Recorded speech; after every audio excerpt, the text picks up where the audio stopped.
dag skal vi introducere til de forskellige værktøjer, vi bruger i grøn sløjd. For det første vil vi introducere til en klyrejern, eller det man også kalder en flækkekniv.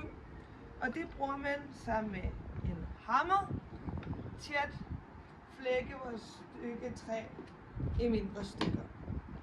Kom lidt tættere på. Den måde man gør det på, det er at man skal være to om det. Man sætter ens kløverjern på, og det er vigtigt, at det rammer lige centrum af træet, den første cirkellinje i træet, og så skal man det ud derfra. Og for at vi skal have nogle stærke stykker træ, så skal vi skære det ud i lavkastsnit.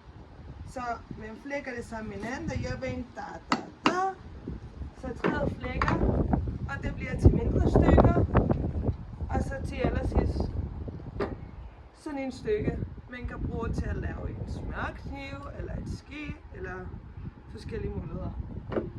En anden værktøj, som vi kommer til at bruge, det er en okse, fordi det kan man også bruge, når man skal flække en stykke træ, så er det lidt den samme princip.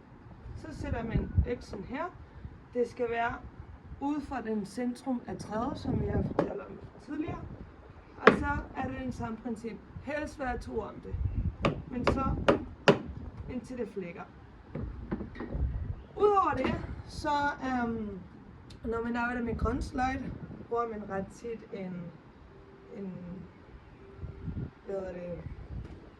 en båndtag. Og for at arbejde med båndtag skal vi bruge en snittebænk. Og snittebænken bruger man på den måde, hvor man sætter sig. Man sætter træet fast. Måske den her der forstår. Herovre. Man sætter træet fast, og med benene man holder fast, og så kører man sådan her. Og det er en båndtag. Og så til allersidst, det værktøj, vi kommer til at bruge allermest, når vi arbejder med grøn sløjd, det er en dok. Det er en dok. Undskyld. Det skal man passe på med, fordi ellers skal man skære sig ret hurtigt.